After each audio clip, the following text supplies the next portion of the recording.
Hello. Sorry, but there's a sick person recovering in this room. Can I help you? What happened? Oh, please, excuse me. Are you the Traveler? Could I take a quick look at your Adventurer Handbook? Master Child said I should verify your identity.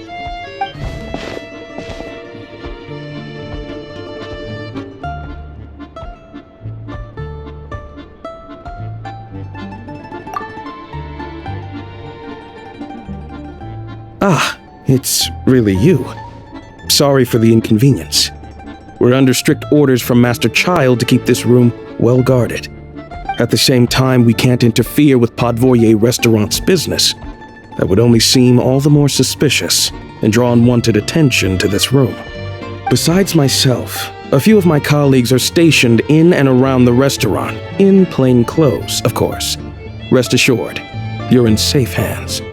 I didn't expect such a high standard of protection. Well, Master Child handpicked us for this special assignment. We're not about to let anything go wrong. Anyway, I won't keep you any longer. Please, head inside.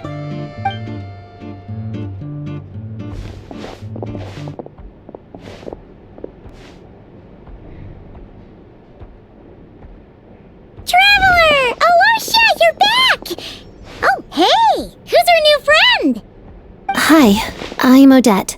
The Traveler and I crossed paths a few times. Another friend from the Fatui, huh? You're practically a member yourself by this point.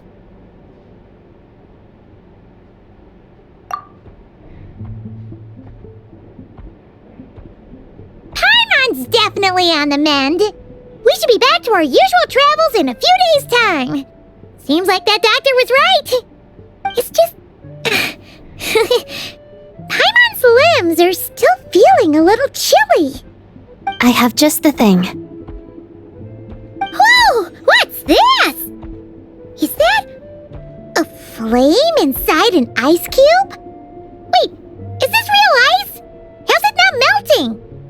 And how does the fire keep on burning? All keen observations. You're right. This is called core ignis. Whenever I've caught a cold in the past, I found I recover much more quickly if I place this by my bed. You're welcome to borrow it. Awesome! Wow! It's so nice and warm! Oh, it's like magic. Your name was Odette, right? How did you two meet again? Looks like she's in pretty good spirits.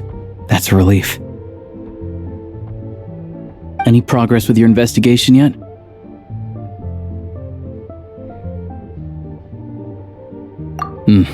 No surprises there, I'm sure. They're not likely to let anything slip.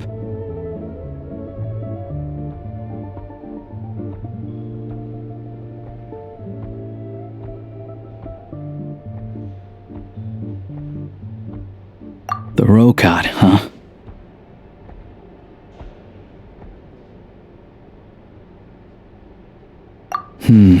Let me think. Members of the Rokot keep their true identities hidden, but I think there might be someone I can introduce you to. Leave it with me. Meet me at the Korolyevsky troop tomorrow, and I'll tell you how it goes. Would anyone like a drink? I'm gonna head to the bar. Paimon will have... maybe some hot milk? Yeah. Paimon's in the mood for something warm. Enough with the secret chat, you two. Let's catch up properly in a minute. Paimon wants to know everything that's happened today.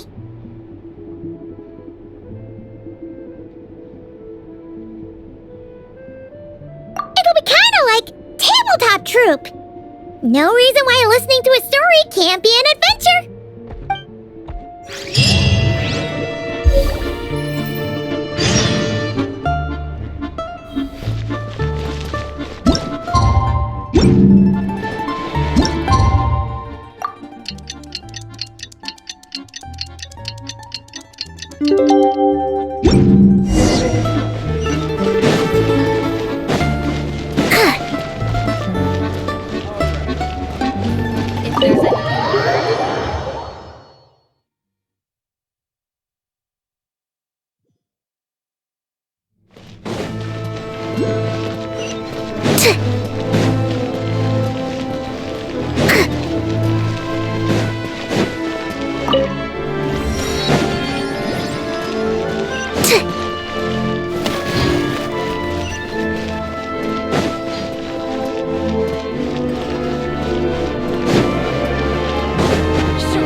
Ah, you made it.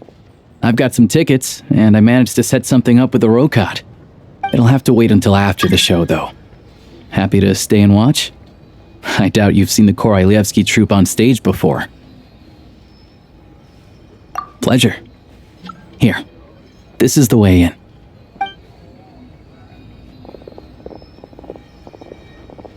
Please present yourself for a routine inspection in accordance with theater regulations. Thank you.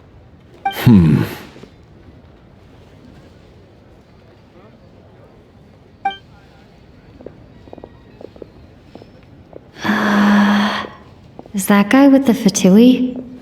Looks like he's waiting for something. Okay, all done.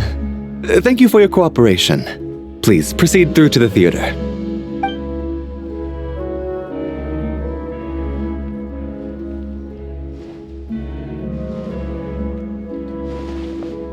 What's up? Everything okay? Snezhnaya's business and political leaders are always passing through here, so it makes sense that security's tight. Still, it's a little unusual to see the Fatui's Armory Palace guard here. You saw him, right? The guy right at the back. Strong, silent type. His name's Valeri. He's part of the Special Assignments Battalion, but I only ever see him here for one thing: to look for a guy named Mitya. Supposedly a researcher, though he never seems to put much time in at the office. The theater is one of his favorite places to hang out when he's playing hooky from work. But that's not for us to worry about. Let's go. The show's about to start.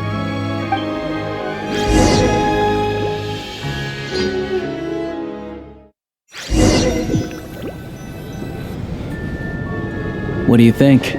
Pretty impressive, huh?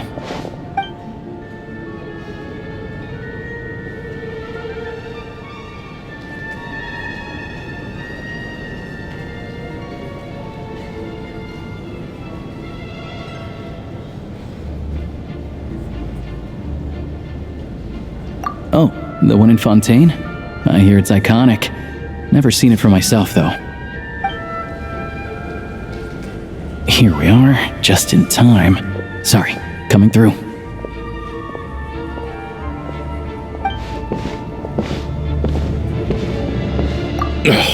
If you're gonna show up late, keep your mouth shut. What's his problem? Whatever. No point arguing with people like that. Look, there she is. That's who I'm introducing you to later. She's the lead singer of the troupe, Vodyanitsa.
This leads directly to the green room.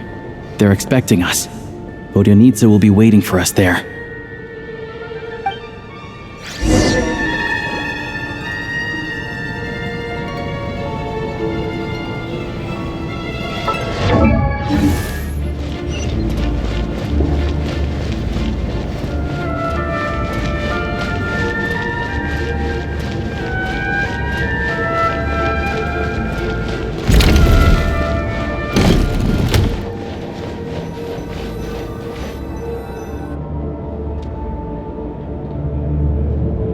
Hey there, excuse me. Can you believe it? I am so mad right now. Come in. Oh, it's you two. Huh? You know each other? Oh, wait. Is this who you were telling me about? The one you met yesterday and couldn't stop thinking about? I never said that. Yes, you did. Why are you denying it? It was right before I went on that rant about the moody factory owner. Oh, I remember it so clearly. Might I ask what brings you two here? Oh, I just brought her here to see the show. And when it finished, she was full of praise for Vodyanitsa's performance. So I thought I'd try my luck, see if we could get the chance to chat for a bit. Maybe get an autograph? You work here. You of all people ought to know that's against the rules. It's not what the green room is there for. Oh, what's the big deal? Come on, don't be shy. I can give you an autograph. You can take a picture too if you want. Do as you please. I finished all my shows for the day. I'll leave you to chat.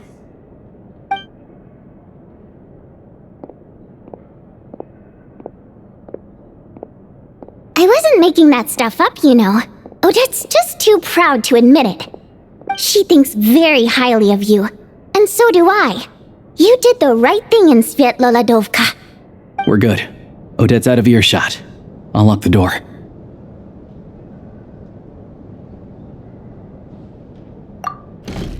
Confidentiality, of course. The Rokot is very strict on that. Whoa, Alosia! Not out loud! Not with an outsider here!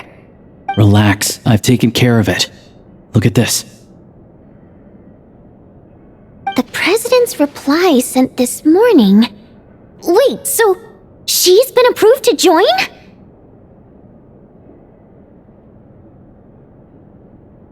You told me last night that you wanted to get intel from the Rokot. Unfortunately, Rokot intel is only available to members. But ever since you set foot in Snezhnaya, we've been working together. I've seen the way you work, your character, and your motives. Everything about you is perfectly in alignment with what we're trying to achieve in the Rokot. So I figured I might as well cut to the chase. I wrote a letter to the president explaining your situation, including just the right amount of detail.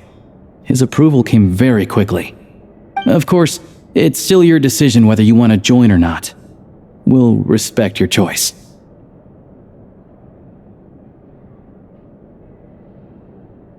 Well, assuming Odette was telling the truth and she didn't misjudge you, I guess we don't need to worry about you blowing our cover.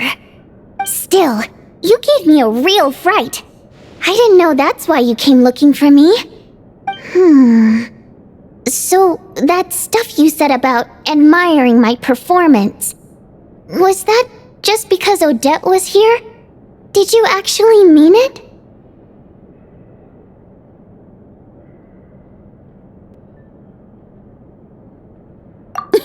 Now you're talking. That's what I like to hear. Anyway, let me give you a quick rundown of how things work. Like I said, the Rokot is a covert organization, and we hide our identities. Members typically don't meet in person or even know each other's identities. This helps us maintain a high level of independence and secrecy.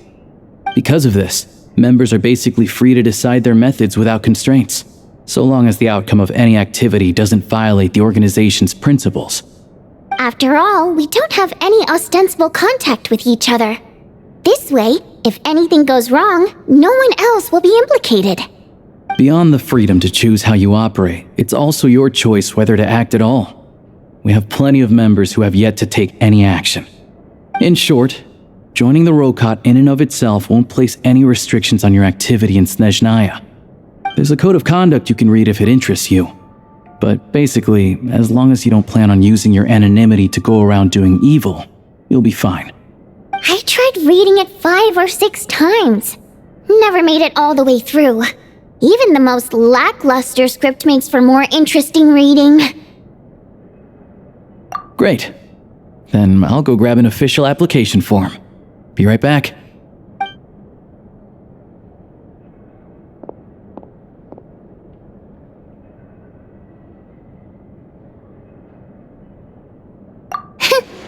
Well, Alosha has this pet dog, you see. His name's Tagarin, and this one time, Alosha brought him backstage. Tagarin took quite a liking to me, so I played with him for a little bit and fed him some treats.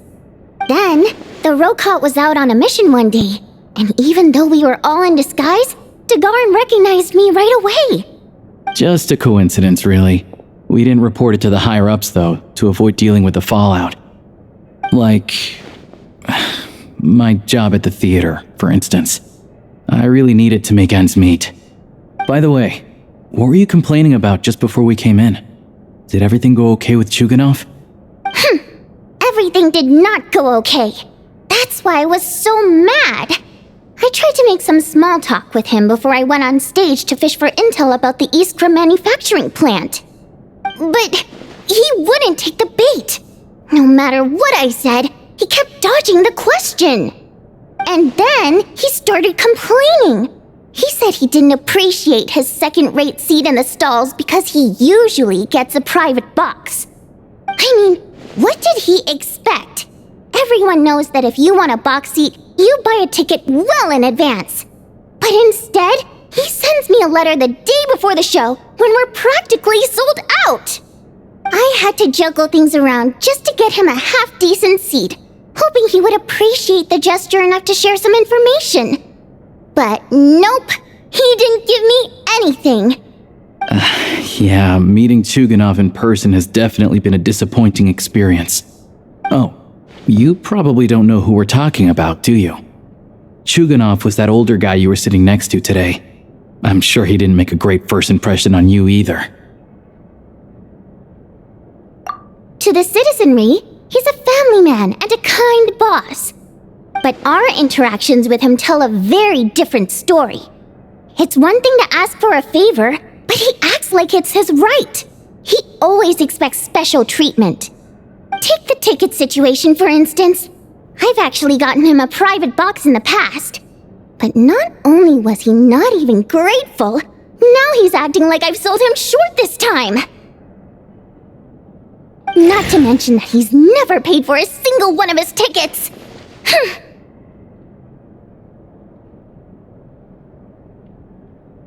And another thing, if he's such a big family man, why doesn't he bring his wife and daughter to see the show once in a while? I've never seen them here, not even once. Calm down, Vodyanitsa. If you won't do it the easy way, we'll have to try the hard way. But first things first, here's your application form. Go ahead and fill it out.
Looks like I'll need to make a few little tweaks here and there.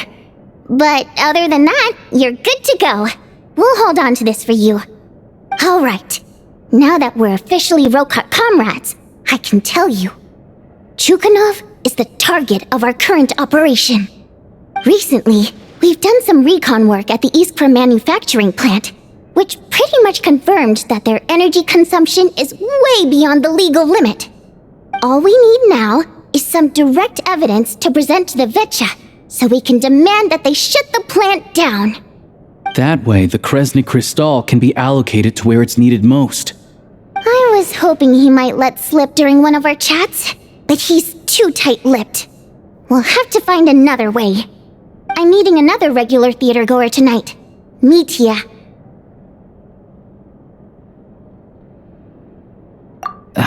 But Valeri's here too, and he's probably looking for Mitya, so he may end up being a no-show. Don't you worry. He must know how to dodge Valeri, or he wouldn't be showing up on time for every performance. Mitya is a renowned energy expert. Although we can't get any direct evidence of the excessive energy consumption at the plant, we can accidentally let the information slip to him. The authorities should take someone like him seriously. So if he starts raising questions about energy use at the Iskra manufacturing plant, there will be a proper investigation. Also, we're not allowed on site, but he has clearance. So all we need is his cooperation. Yeah, so that's the other thing we're trying to figure out. Though I think we're far less likely to make any progress on that front. Still, I hear that Mitya is a bit of a chatterbox. So, who knows? Maybe if we catch him in the right mood, he'll let something slip. What do you think? Sound like something worth your time? Okay, in that case, you guys find a seat somewhere nearby, pretend you're a couple of buddies there to eat, and keep your ears peeled for useful information. He's a huge fan, so I doubt he'll have his guard up around me. But you two need to be convincing. If he suspects anything at all, he might stop talking. Sure. Don't worry. We'll make a believable pair of buddies.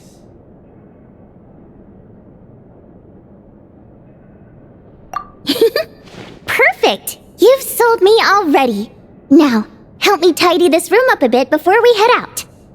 Okay. What needs tidying? Everything!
like to see the performance, please come here to purchase tickets.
We come here often, so we shouldn't stand out.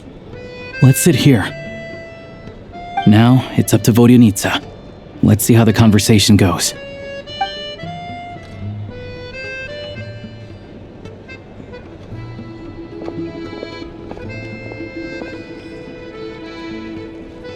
Mr. Mitya! Over here! Over here! Oh, sorry. I got a little held up on my way here. Now we have even less time than we planned.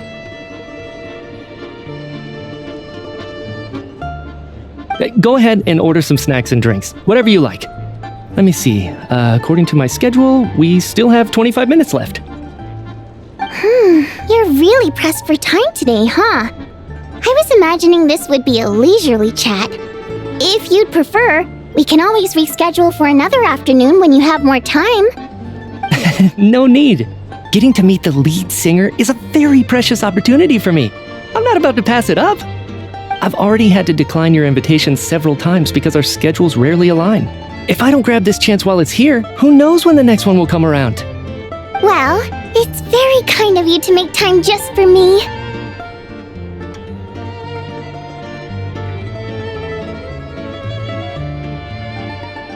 I'm not too sure, to be honest. But Snezhnaya is full of weird and wonderful things like that, so people tend not to bat an eye. I'm sure the same will go for the Eye of Grey and Paimon. The reason I invited you out for tea and a chat today was to get some feedback from a true fan of the theater. Well, I genuinely have nothing bad to say. No matter how many times I hear you sing, it never gets old. It always seems fresh and new somehow. Maybe it's because the more times I listen, the more details I notice. Or maybe you simply improve with every performance, delivering it better each time. Thank you! I'm delighted to hear that! Could you give me any specific examples? Oh, yeah. The piece you sang today, for example. Beneath the Frozen River? Hey, what's with you? I'm just praising a good performance. I always used to find that such a bleak and lonely song. But the more you listen, the more you realize that it's not as cold and nihilistic as it appears. When you really dig down into it, there's a certain level where you're surprised by the emergence of hope. Wow, I'm impressed. I didn't expect you to pick up on that. Actually, I only tried out that angle after talking with a composer. Still, Beneath the Frozen River wasn't on today's program. Oh, really? But it's a classic. You sing it every time. Almost every time. Oh, well then, let me say a few words about that other all-time classic, Flying in the Wind from the Mountain Sparrow. I didn't sing that one today either. My voice wasn't quite up to it, so I switched it out at the last minute. Oh, but, Sorry, Mr. Mitya, but you were at the theater today, yes? Of course I was. Remember? I said hello to all the troupe members before the show started. You, Odette, and the others. So what did Odette sing today? Elegy of the Snow-Winged Goose, of course. Correct. I see. You find my singing boring, don't you? That's why you don't remember a single song. Looks like I'll need to cut a few from the program next time. No, that's not it. I swear. All right. I'll be straight with you. I'm sorry. My mind was wandering as you took the stage today. I enjoy watching your shows because the exquisite performances stimulate the mind. It always sparks some inspiration for my research. So, whenever I get stuck at work, I come to the theater for a change of pace. Odette's dance during the Elegy of the Snow-Winged Goose today was simply incredible. It got me wondering what she's been going through recently. That look of sheer defiance in the face of utter tragedy? It was so inspiring. I started scribbling in my notebook right away. Not that I made a ton of progress in the grand scheme of things, but I still think it was productive. By the time I snapped out of it, the entire show had finished. So what you're saying is, you didn't listen to my singing at all? Unfortunately not. I'm sorry, I don't know which is more disrespectful. The fact that I don't always come for the show itself, or the fact that I missed your performance. Seems like things are getting a little awkward. Mitya just stepped into a conversational minefield. If there's one thing Vodyanica doesn't like, it's people who show disrespect for her performance. This meeting was so hard to set up. Don't tell me it's already falling apart. It's fine. I suppose this is affirming in its own way. At least, it shows that our performance really touches people's hearts, right? Don't let it bother you. It certainly doesn't bother me. She's showing a lot of restraint. Well, I'll be sure to let Odette know how much you adored her performance. Please don't say that. I always love your performances too. It's just that inspiration struck at the wrong time today. I'm usually all ears. I know, I can tell. That's why I value your opinion. I'm sure some people can't stand it when others praise their coworkers right to their face, but not me. No, sir. Fair enough. I still feel kinda bad, though. But you know what I really can't stand? People who only show up to the theater to pretend that they're cultured. Makes me sick to my stomach. Oh, yeah, 100%. There are too many of those people around. By the time they're walking out the door, they've forgotten all about the show. What's wrong? You look furious. I don't know if you've heard about the boss of the Eastborough manufacturing plant. He isn't even a theater investor, but he always demands the same privileges as actual investors. Box tickets only, premium drinks, even the right to request specific songs. Well played, Vodyanitsa. Seems like she's harnessing her rage to steer the conversation back on track. Now that you mention it, I've interacted with that guy before. I gotta say, everyone holds him up as an example of a benevolent businessman, but I don't know. I don't see it. Yeah, he couldn't care less about what's happening on stage. He's just there to flaunt his social status. I hate that I have to prepare programs for guys like that. What's the big deal with that factory he runs anyway? I asked around a bit and heard some pretty shocking stories. Sounds like he's just another greedy capitalist. Oh, really? Yep, the things people are saying are pretty damning. Low wages, insanely long working hours, equipment running around the clock. And as if that's not bad enough, he also strictly forbids his employees from giving any kind of interview. Project Stuja has now been extended so many times, we're at the point where crystal rations for the common folk are barely enough to survive on. Yet he even wants to get his greedy hands on them just to boost his own profits. If the rumors are true, he's in serious violation of the law. Interesting. So you've heard about it too? What? So it's really true? Who knows? I've only heard the same rumors you have. But there's no smoke without fire. The Rooster's been coming down on us hard lately, demanding that we track and trace every single batch of Crystal. My coworkers in the Department of Energy have been tearing their hair out over it. The Rooster? I didn't realize he cared that much. Yeah. Even though there are no restrictions on Crystal trading, the poor will wind up freezing to death if we let the rich buy as much as they want. That's clearly unfair. Looks like we'll need to arrange an investigation into the Iskra manufacturing plant as soon as possible. I never knew you kept up with current affairs beyond the theater, Miss Vodyanitsa. You really have a heart for the common person. Most Fae in your position have long been indifferent to the plight of humans. Well, those of us who choose to live in human cities are naturally going to pay attention to any significant upheaval. Isn't the Rooster a Fae himself? I'm just surprised to learn that even someone with as much experience as him is getting so stressed out over Project Stuja. What is the end goal of this project anyway? This is it. We're finally going there. I'm sure Mitya can sense on some level that she's fishing for information. But since their conversation is so relaxed, he might just let something slip. It's stressing me out too. If I'd only made better progress with my research, things wouldn't have dragged on this long. Oh, so your work is related to Project Stuja? That's right. The Armory Palace needs a brand new energy source, not the power of the Light Realm and not elemental energy. Right now, the only thing that meets the requirements is the power contained within stellar linchpins. But harnessing that power is costly. Each step of the process requires enormous amounts of Kresnik crystal, from extraction to quantification to attempts at conversion. Progress has been painfully slow, and the team is getting burned out as time goes by. Sometimes, I see people staring into space as if in a trance. Could it be that this new energy source has side effects? No, it doesn't affect us, because the energy is used for... Okay, I got it. Stop choking me.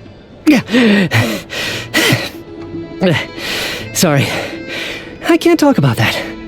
I think we're all just exhausted. We've been working ourselves to the bone for so long with so little progress to show for it. It's no wonder people are struggling to stay motivated. Seems like I owe you an apology. I shouldn't have gotten so mad at you for not paying attention during the show. Don't worry about it. I count myself lucky, to be honest. I don't envy the people who work closely with the Tsaritsa herself. I'd much rather be in my current position. At least I don't have to shoulder any major responsibilities. So they're trying to develop a completely new kind of energy. Yeah, censored by a scarf. Who would have thought? Oh dear, it looks like my time is up. I'm afraid I have to leave. I'm so sorry. We ended up barely talking about the theater. That's okay. It was a pleasure chatting with you, really. Let's make up for it next time. Yeah, hopefully once the work pressure eases up a little, I'll be able to focus more on the performance, and then we'll have more to discuss. We touched on some confidential issues today. I'd be grateful if you could keep it between us. That could have gone worse. Nice job. Why was Mitya in such a hurry to leave, though? Sorry, routine inspection.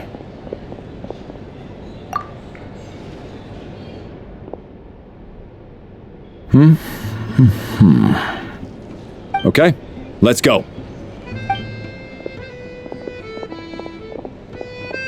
So he wasn't rushing to get back to work. He must have calculated that Valeri would find him here in exactly 25 minutes. That's frighteningly accurate. One of the main duties of the Special Assignments Battalion is to ensure that important figures stick to their schedules. All right, time for us to get going too. Excuse me, check please. We'll settle our check too, then. Oh, hello there. Mr. Mitya paid the check before leaving. He also asked me to pass on a message. He said it was an honor to share his tea break with Miss Vodyanitsa and her two friends. Wait. So he knew we were here all along? This raises a lot of questions. Did he deliberately mention the new energy source so that we'd overhear it? Maybe his work isn't confidential after all. Maybe the key here is the purpose of this new energy. I guess that's the next thing to look into.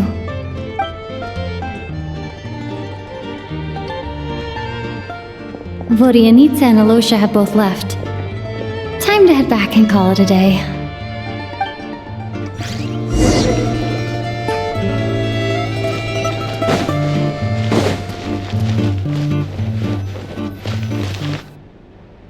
You're back! Here pretty early today. Paimon was just gonna mention that. After she woke up today, Paimon felt like her temperature was completely back to normal. But her strength still hasn't returned. Still, there's some good news. Paimon thinks she might have figured out the source of the problem. It's like there's some kind of mysterious power affecting Paimon. Paimon's never felt this way before during any of her travels. She only started feeling this way since we arrived in Snezhnaya. That's right. The Armory Palace needs a brand new energy source. Could that have something to do with this? What is it? You're making that face again. You know, the one you get whenever you have a light bulb moment?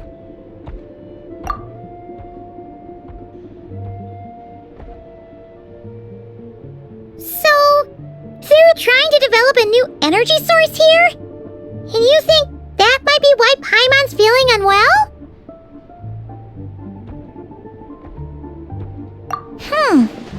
Well, Mitya denied that the energy they're researching has any side effects. Although, he did say that people working on the project have been having issues with their concentration and short-term memory. But even so, those are completely different symptoms from Paimon's.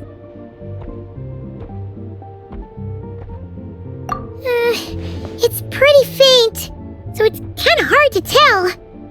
But if anything, it seems like it's coming from roughly the same direction as the Armory Palace. Sure, Paimon's with you there. But how of intel. Oh, great point! They argue about Project Stuja every day. If we could sit in on one of their sessions, we might pick up some new leads.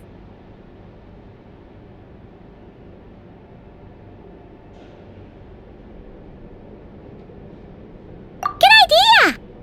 Oh yeah, while you were out, Paimon tried all the yummiest looking desserts in the Potforia restaurant. This one seemed right up your alley. So, Paimon saved some for you. Come try it once you finish writing your letter.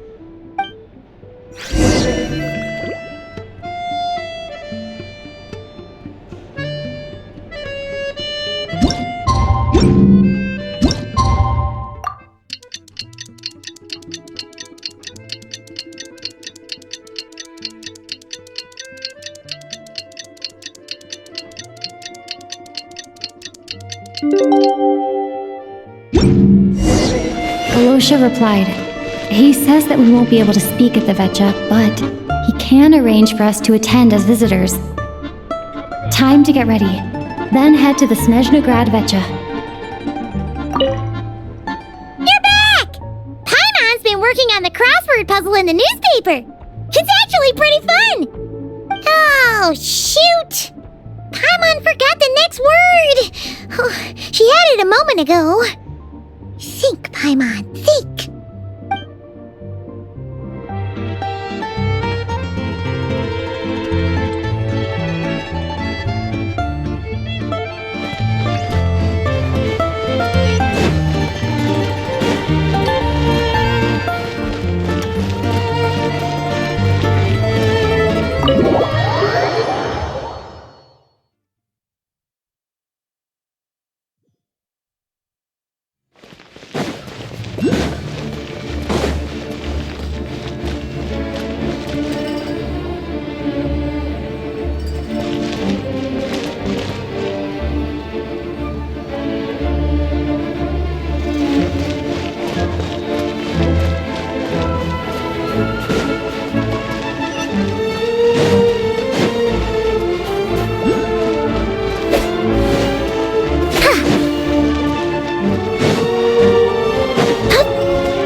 Prima donna of the Korolievsky troupe. What a surprise meeting you here. Will you be sitting in on a session of the Vetcha?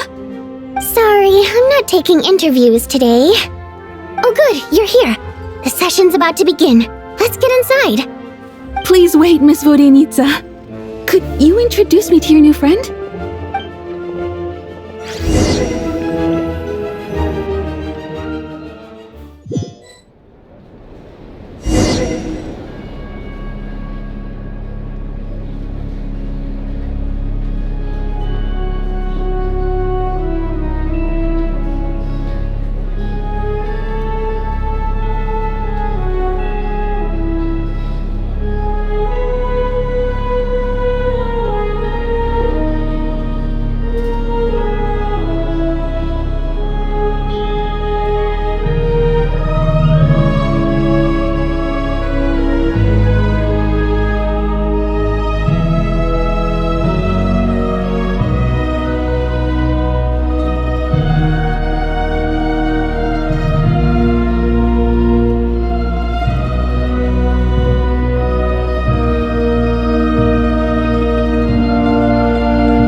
In summary, the energy management commitments made for the outgoing period have been delivered upon. Furthermore, both the production and consumption of Kresnik crystal show clear signs of stabilizing.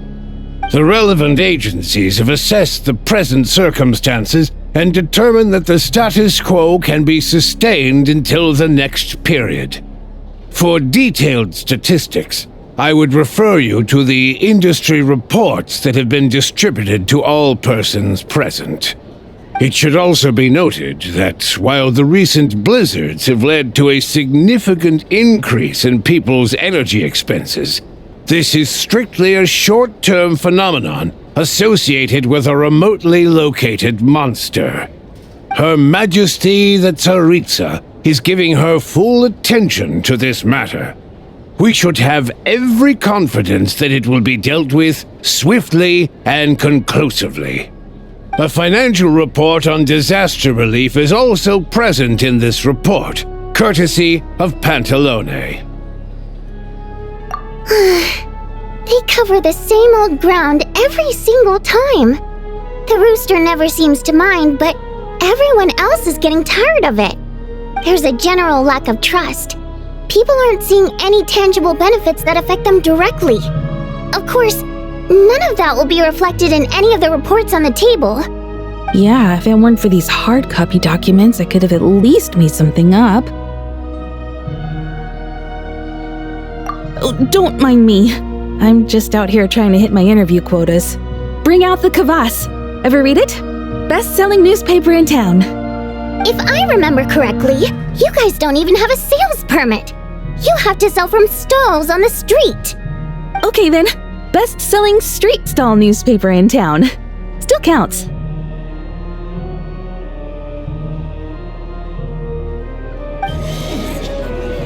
Order! We will now open the floor to the representatives. If there are no further substantive issues to discuss, we will then proceed to a vote on this motion. Snezhnaya has a long tradition of treating members of the Fatui armed forces and their dependents favorably. But recent surveys shows that Fatui families in remote areas have access to 15% less crystal than the average civilian family in Snezhnograd. It's been said many times before, but it bears repeating now. There needs to be a clear and consistent rationale behind how crystal is allocated, or we will soon face immense public backlash. Perhaps you wouldn't need to keep repeating yourself if you would hear me out for once. I say again, true consistency exists only in principle. In the real world, fairness is relative. You appear to treat resource allocation as a simple function of production and population. So what about when the equipment used in production breaks down? Have you factored that into your equation? And do you even know how long it's been since Snezhnaya last conducted a census? If I knew the answers to questions like that, I'm sure I'd be a very wealthy man. And I doubt I'd be going by child. I'd like to bring the focus back to the specific issue I raised. Or do you wish to deny that favorable treatment for Fatui dependents is our long-standing policy? It's easy to be a critic when there's no accountability. That seems to be a running theme in the anti-Project Stuja cohort. Defeat the ringleader and all other problems will magically resolve themselves. That's what they seem to think. But in case you aren't aware, not one jot in my report would change whether Project Stuja continues or not. So you have no intention whatsoever of finding a solution to this problem? On the contrary, I'm the only one here who ever brings solutions. Child opened by speaking up for the armed forces. Regrator struck back with style and a war of words ensued.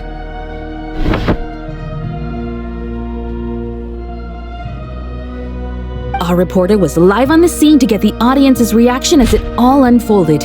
Who do you support?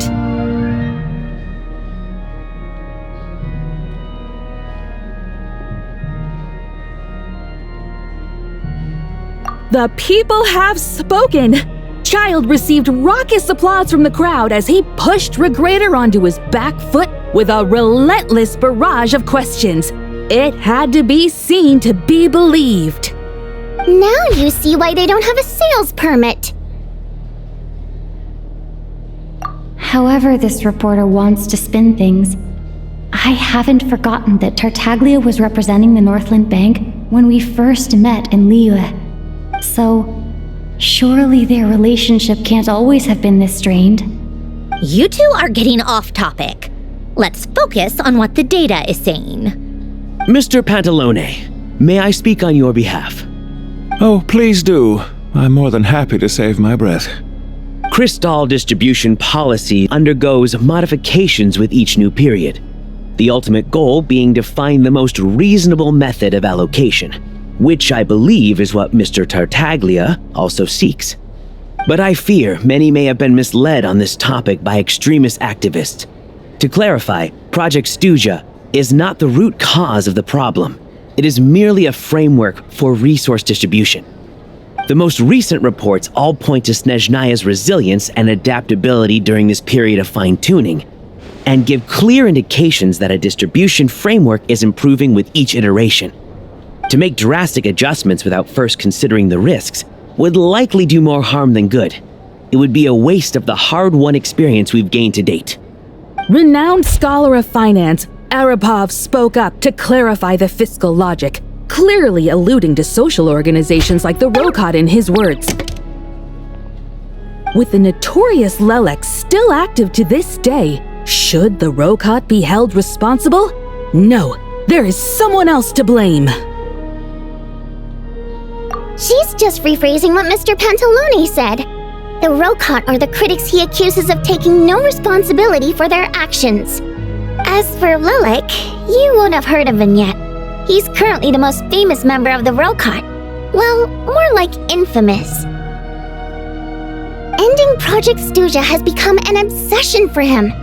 Unlike the more decent ones among us, he believes that votes in the Vetcha are all that matter. So whether it's threats, coercion, or bribery, he'll use whatever means necessary to get people to change their vote.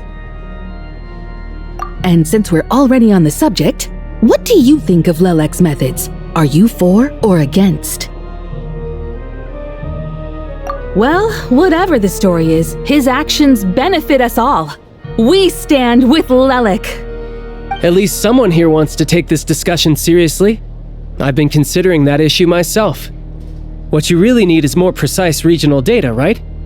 I think it would be easiest to let the Fatui handle it, since they're already in charge of Crystal shipments anyway. We may as well get them to collect some data while they're at it. Whatever you need, you can ask the Fatui to look into it for you. In terms of supervision, I think the Druzhna would be a good fit. I had hoped to discuss this with Miss Vesna, but sadly, she's not present. I will be happy to take a note of your suggestions and present them to Commander Vesna for a decision upon her return. The Commander has always taken a keen interest in Project Stuja. However, given the Druzhna's demanding workload, I'm afraid it may prove difficult for them to provide any practical support. Let us refrain from jumping to conclusions until a concrete and actionable plan is in place. My apologies, Lord Rooster. There are numerous issues to address here, including manpower, time sensitivity, and reporting lines. Nevertheless, I support drafting a proposal. Follow the usual procedure, and it can be raised as a new motion for all parties to evaluate at the appropriate time.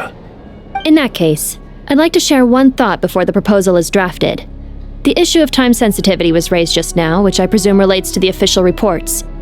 In fact, the Energy Commission already collects regular statistics on each urban center and its surrounding area. Would these be of any use? That's a good idea. I read every issue of Sviet Lolaidovka's report, and although my focus is mostly on the section about equipment operation, the energy consumption statistics also yield a lot of insights. Be that as it may, does no one see an issue with using local data to determine Crystal quotas? In the long term, it seems like a very risky solution. Not if they are used purely for reference. So long as we have the report from the Northland Bank's headquarters to corroborate it, no one will be able to fool me. Very well then. It appears that this arrangement is acceptable to all parties. Yeah, sounds good to me.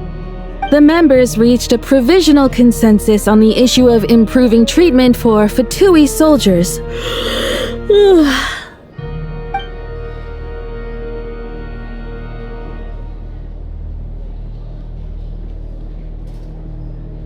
Today, the prima donna of the Korailievsky troupe attended a session of the Snezhnograd Vecha in the company of a most charming young lady. The question on all our minds is, what is the true nature of their relationship?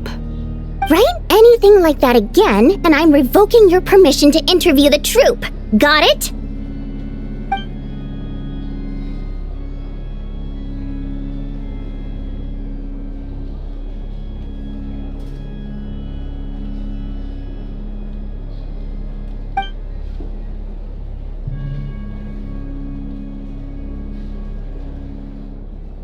Now then, if there are no further contributions from those present, we shall proceed to the final vote. Hey, check it out! What made him vote against? Why now?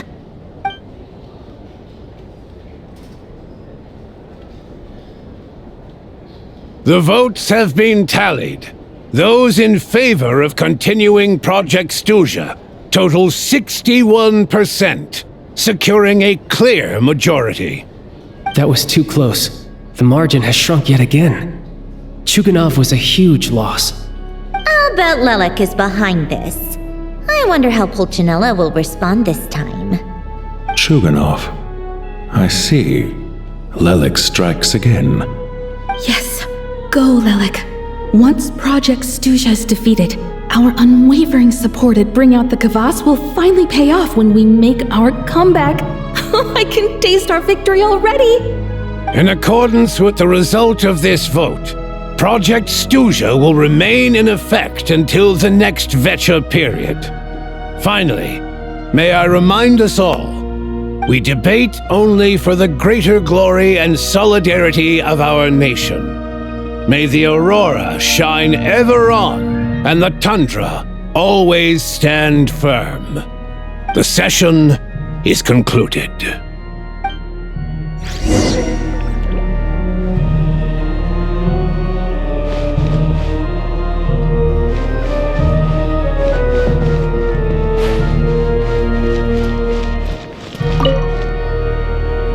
I have to say, I really wasn't expecting Chuganov to vote against Project Stuja. Well, in principle, Snezhnaya's business and political elites ought to be the ones least likely to oppose it.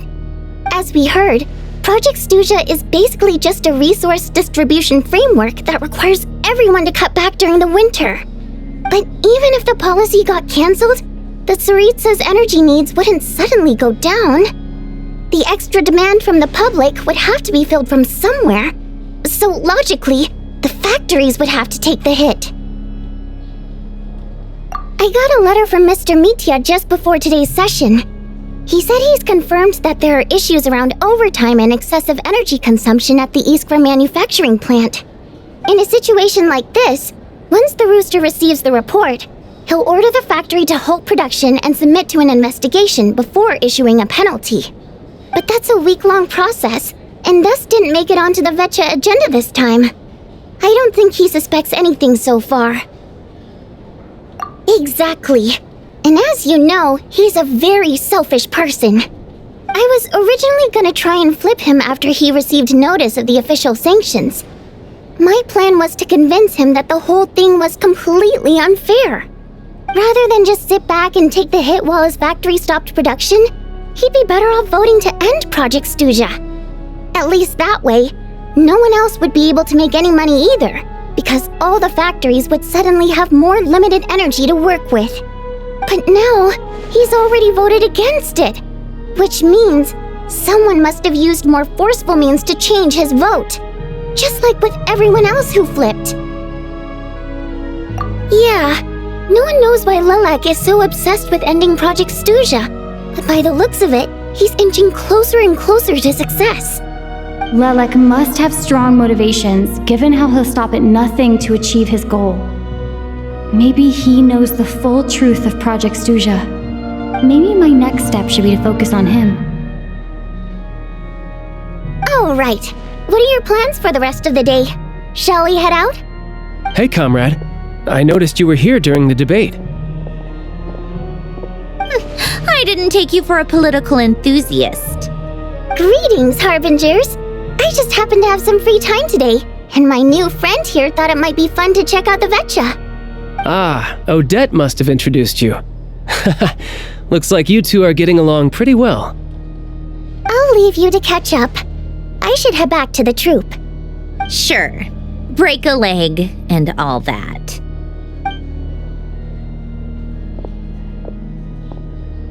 Thought it might be fun to check out the Vetcha, did you? Things are never that simple with you, Traveler. There's no way you're here for kicks and giggles. Tell me I'm wrong. Oh, yeah. To some, he's a captivating enigma. To others, he's the bane of their existence. No one ever thought that some anonymous nobody from the Rokot could cause such a stir. Huh? You want to look into Lelik? Then I'm sure his days of anonymity are numbered. What do you think, Sandrone? Fine by me, I guess.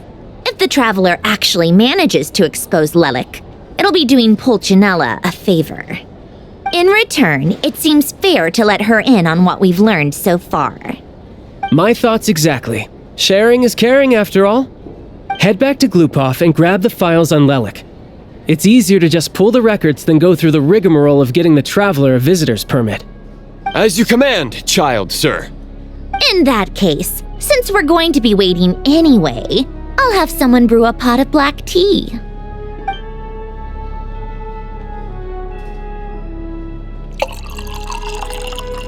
One common thread among the many incidents Lelik has been involved in is that the victims are all too scared to share any real information about him. Clearly, he must have threatened them in some way. His modus operandi is to silently infiltrate the scene and leave a threatening letter behind. But neither the letters nor the crime scenes ever yield any clues to his identity. So all these files have to offer are short statements by the people affected. They don't give us a lot to go on. If nothing else, it shows we're dealing with a trained professional who's versed in counter surveillance.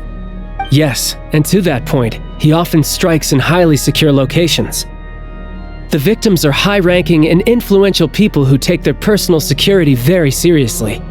Somehow, Lelik slips right into their rooms without making a sound. There's never any eyewitnesses, nor the slightest trace of a break-in. If he can get in and out undetected, it means he can strike without warning. Not that that's ever happened so far, but the thought is enough to scare these people sleepless. It's hard to believe that a human being could pull this off flawlessly every time, so they switched the focus of the investigation to Faye. Unfortunately, no one's found anything yet. Careful, don't underestimate me. Although truth be told, I'd probably find it hard not to blow my cover. Direct confrontation is more my style. We haven't ruled out the possibility of Lelik being human. It's just, there can only be a handful of people in all of Teyvat who'd fit the profile. Faye, on the other hand, plenty would have the ability, but few would have the motive. No, not as strong as me. You'll never find the culprit with criteria like that. Let's go with a little weaker than me. There's no denying that Master is strong, but meticulous. We can only hope. She's just trying to find a reference point. Stop getting fixated on who's stronger than who. But that's the most important thing. In my opinion, anyway.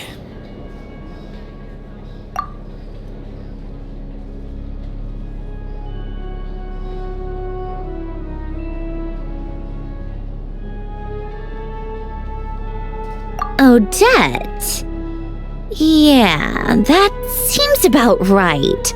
Her skills are solid, and she's always calm under pressure. Except she's Fatui, so the likelihood of her working against us is pretty low. But yeah, much more accurate than your previous example at least. No, wait a moment. Maybe we should interrogate that assumption. What do you mean? Which assumption? Her Fatui identity doesn't necessarily exonerate her. And when you think about it, The Rokot would be precisely what she needs to conceal her identity. Plus, she wouldn't need to be such a pro at covering her tracks. She'd already know where the Fatui will be and when, so she could choose the perfect time to act. Oh, yikes. I was just thinking out loud. Why is this starting to sound like such a convincing theory? Still, what reason could Odette possibly have for trying to call off Project Stuja? Arlecchino would be the best person to ask. She knows Odette best. Unfortunately, she isn't back yet. Rosaline used to open up to her in private about her struggles with Odette. As I'm sure you can imagine, Arlecchino is quite a lot better with children than Rosaline was. She gave her some tips on how to handle the situation, and Rosaline managed to reach a settlement with Odette before leaving. So I suppose there were at least no lifelong regrets left behind. Beyond that, I don't know the details about that side of things. But I do know that Odette definitely has a motive to hold a grudge against Project Stuja.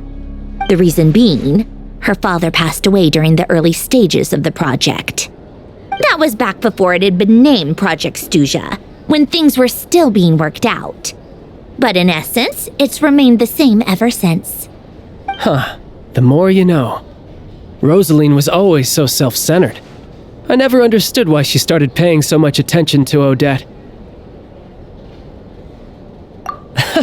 Is that such a surprise? If you cast your mind back, you may remember that Rosaline and I weren't exactly close. We had tea together a few times, but that was about it. Odette's past is no secret. Her father was a Fatus and her mother was a very famous ballerina. On the surface, it looks like she followed right in her parents' footsteps. But the truth is quite a different story. After her father passed away on a mission, her mother was overcome with grief. She broke her leg during a performance and could never dance again. Odette was only interested in ballet at the time, but this tragedy left the family with both breadwinners gone. They could barely make ends meet. Per Capitano's policy, family members of Fatui who died in the line of duty had to be appropriately accommodated and provided with adequate assistance. So, regardless of how Rosaline may have felt about it, it fell to her to resolve the issue of Odette's family's livelihood. In the end, the solution they agreed upon was to have Odette join the Fatui. Right, because the alternative would have been a one-off compensation payment, I guess. In that sense, joining up was definitely the better option. Still, she must have had mixed feelings about it, right? If she doesn't even like the Fatui. It's just a theory, a possibility. But as a motive for Odette to become Lelik, it holds up. That said, I have no idea where Odette's head is at right now, or what her conflict with Rosaline was about. Plenty of people were on bad terms with Rosaline. I have no intention of trying to figure it all out. Yes, but there's not much point in discussing that now. Yeah, back to Lelik. Since our investigations so far have turned up next to nothing, we've got nothing to lose by trying a new angle. Funnily enough, Tonya and I had actually made plans to go to the theater tomorrow to watch Odette's rehearsal. Unfortunately, thanks to this Lelik situation, I'll be stuck working overtime again. Which means you can go in my place. No point wasting the ticket. Plus, you'll get to meet Tonya. Spirit Seeker. Quite the classic ballet. It was passed down through Odette's mother's family for generations, though it hasn't been performed in years. But Odette's been practicing it diligently, and it's finally ready for a return to the stage. Excitement is through the roof. Tickets for the official performance sold out long ago. Tonya's excited for it too. She's desperate to see it no matter what. Personally, it's not really my kind of thing, but since she's my little sister, I had to figure something out. I've actually seen it several times before. The story's pretty straightforward. The lead character follows a trail of clues left behind by a spirit, gradually recovering her memories along the way. It's a tale of love and regret. So not exactly reinventing the wheel, at least by today's standards. But when that classic melody kicks in and the lead character begins to dance, it always gets me. It really is beautiful. Not an easy dance to do justice to, though. I know it's always been Odette's dream to perform this piece, but I'm not sure she's really ready. In that case, I think that even if she is Lelik, we should wait until her performance is over before we respond. I'll let you take it from here, comrade.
Willpower is something that must be constantly honed.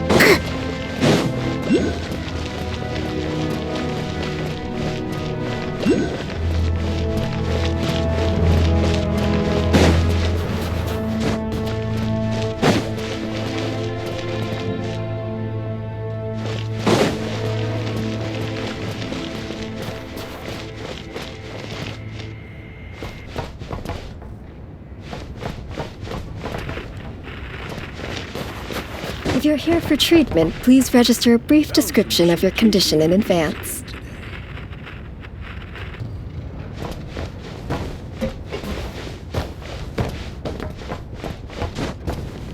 How are you Drill lot this master. bad at flying? Exactly. That's right.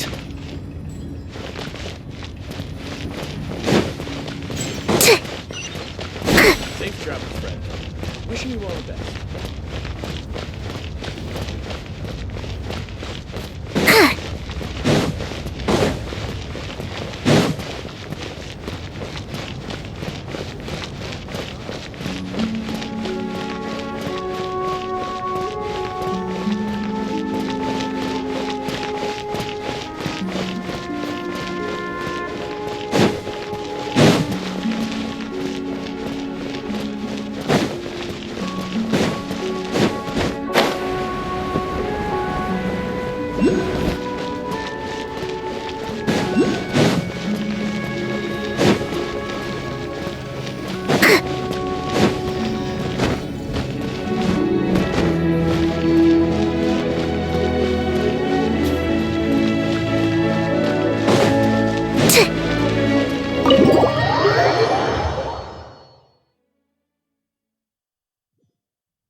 today. It's good that everything's going so smoothly. Next step is to head back to the theater and get a clear answer from Odette.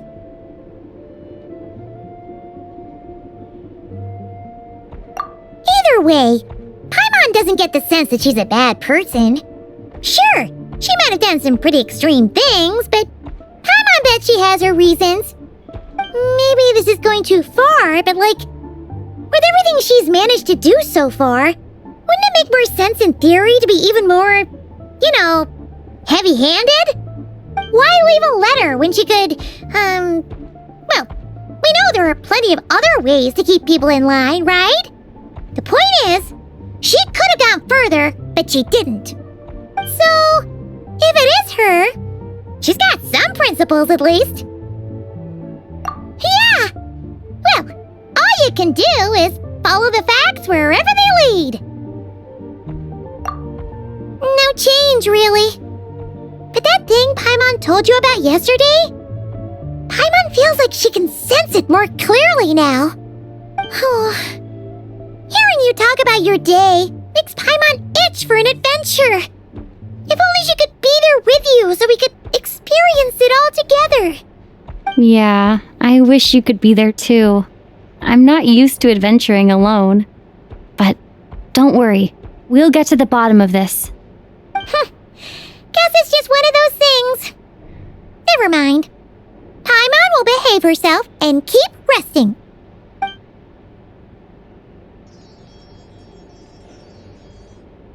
If Odette is Lelek, she may well have inside information on Project Stuja.